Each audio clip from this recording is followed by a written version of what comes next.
That's great. Here with us now, Republican representative from Wisconsin and chairman of the Budget Committee, Congressman Paul Ryan. Paul, very good to have you on the show. Hey, nice morning, video. Mika. I'm marking Joe down as a supporter. I can hear it right now. Yeah. Great. Love it. No, we got some questions. We got details. Just a couple of devil's in the details, as Ross questions. Perot used to say. But we'll see where the rubber hits the road soon. So first of all, we will throw you the softball question out there. Talk about how, because we're seeing a lot of, and even Heilman, the Brooklyn hipster, says this is great because it defines the difference between Republicans and Democrats' worldview of government. How is it different? How does it define the difference? Well, I think we owe the country that choice. I mean, I think we owe the country, if we don't like the path the president's put the country on, which we don't, we should show them exactly how we would do things. How it's different, we think government should live within its means. We've got to get off of the days of spending money we don't have. We're borrowing 40 cents on every dollar, and the president gave us a budget that just makes it worse. So how it's different is we're saving Medicare from bankruptcy, preserving it for current generations and future generations. We're taking the tax system and reforming it along the way that this new bipartisan compromise and consensus is showing. Get rid of the special interest loopholes, special deductions, lower everybody's tax rates, bring in at least as much revenue to the government, but grow the economy and create jobs, and get spending under control so we can pay off this debt. That's how it's different. Okay, so you say that you want to bring as much revenue into the government, even with lower tax rates. How do you do that? There are obviously only a few ways to do that as far as eliminating tax loopholes, whether you're talking about the home mortgage loophole or the health care loophole or the charitable interest deductions. Which one of those do you eliminate?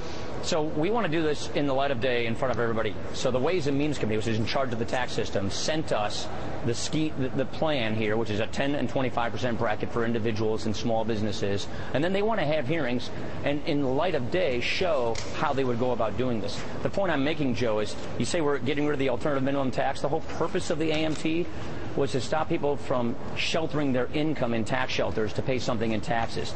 That's what this new code does that we propose. Get rid of the high income earner tax shelters and lower everybody's tax rates. The other point I would simply say is don't forget that most small businesses pay their taxes as individuals, not as corporations. And right now the president's saying their top tax rate will be almost 45%. That's a job killer. So we think pro-growth tax reform, which says faster economic growth, more job creation, is one of the secrets to success here, and getting our spending and borrowing under control so we can pay this debt off. And we've got to recognize the fact that these entitlement programs that people have organized their lives around, they're going bankrupt. They're not serving the people that they need to serve, and we need to fix that so that these empty promises can actually be fulfilled. And if we stay on the path the president's put us on, they will just become broken promises. We have a debt crisis coming. We know this. It's the most predictable crisis we've ever had in this country. And we feel, as leaders, we need to do something about it. We have a moral and a legal obligation to pass a budget. It's supposed to be done by April 15th, and we're going to do that. Paul, Congressman, tell us the part, though, that may be harder for people to hear and harder for most politicians to say. And I'm assuming you're not in that category. What are the cuts that need to be made? What are you proposing needs to go? What are the tough choices? We're talking about $5.3 trillion in cuts over the next 10 years, Mika, so I could go on and on. The point I would simply say is I believe that that's not the politically risky thing anymore. I think the wrong thing, just from a political standpoint, is ducking this issue, is evading responsibility, is failing to fix this crisis and bringing us closer to a debt crisis. So we're saying we got to cut $5.3 trillion from the president's budget right now to preempt a debt crisis, to stop and make sure that seniors don't get cut in the middle of retirement. If you don't do that, then everybody's going to get hurt. Then we'll have a debt crisis, and it's ugly for everybody. So, Mika, my point is, the faster we get ahead of this problem, the better off everybody's going to be. The more we don't do anything about it, play politics, kick the can down the road, the worse it is for everybody. And I would argue that the people of this country, the people in Wisconsin that I work for, they want to see us do something. They want to see us lead. And I don't think that that's that politically problematic. I think people are ready to be talked to like adults and not pandered to like children. And that's why we're putting his budget out. Congressman, it's Willie Geist. It's good to see you this morning. Hey, Willie, how are you doing? I'm doing well, thank you. You've heard the attacks before, and you're already hearing them this week from Democrats, which is that you want to end Medicare as we know it. You want to shift the burden onto seniors so that they'll be paying more in the coming years for their own medical care. Are you, in fact, changing Medicare as we know it, and how can you say this is a good thing, your plan for seniors? Right. So first of all, Medicare is changing as we know it right now under current law. Let's not forget that the president's new health care law takes $500 billion from Medicare to spend on his new health care law. And then it puts this board of 15 bureaucrats in charge of putting price controls and rationing care to current seniors. So Medicare is always changing as we know it. It's already going bankrupt as well. What we're saying is get rid of the rationing board, stop the rate of the trust fund, bring it to solvency, and for younger people, give them a choice of guaranteed health care options to choose from, then subsidize that choice, meaning don't subsidize wealthy seniors. Subsidize the poor and the sick a lot more than everybody else, and don't subsidize wealthy people nearly as much as everybody else. That's different. That is change, but that saves Medicare. That makes sure that people who are younger can actually count on this system, and they have a Medicare system that resembles the one that we as federal employees and members of Congress have. Yes, that changes it, but it saves the system and makes it better, and it realizes what I think is a growing bipartisan consensus on how best to save Medicare from bankruptcy. John Howman. Congressman, Joe commented on my comment earlier about I thought that was commendable about what you're doing is as you wrote in your op-ed, you're like kind of clarifying the choices that the country faces, right. and we're going to have a big argument about that this year. First of all, do you expect that Governor Romney is going to be on board for this budget as he was on board for your earlier plan? Yes. And if you have a presidential election that is fought largely on these terms, the president's view of how to tackle these big choices versus Governor Romney's and yours, therefore, if the will of the people is that they prefer the president's approach to this, are you ready to go along and help him enact his vision of reform in the coming Congress next year?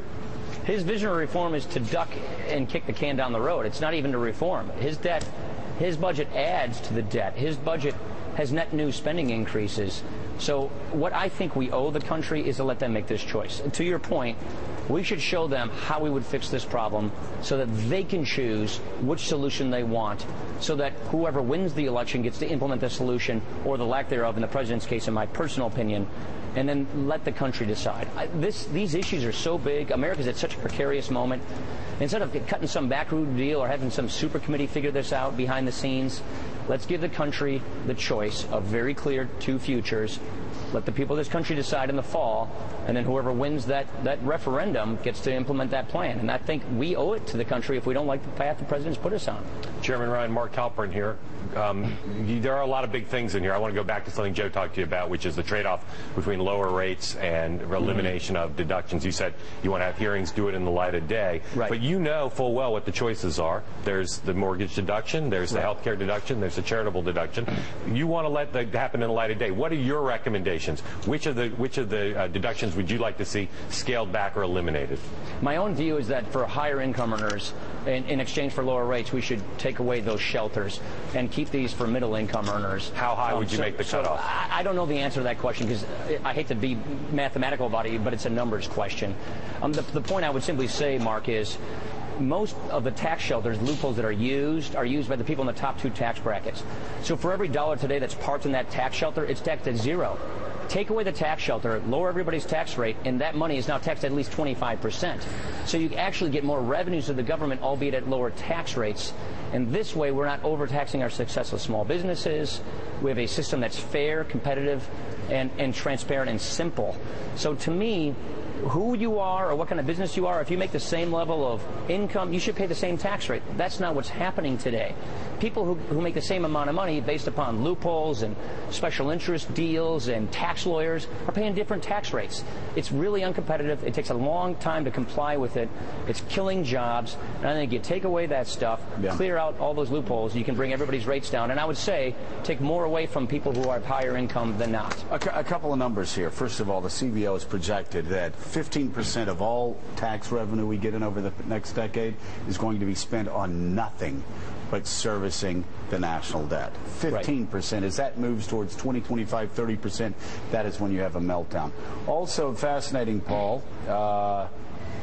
President Obama has already run up as much debt in 3 1/4 years as George W. Bush ran up over 8 years. Now, you have heard me for 8 long years, 10 years skewering George W. Bush, and I commended you for being one of the few Republicans back in 04 even for fighting against that.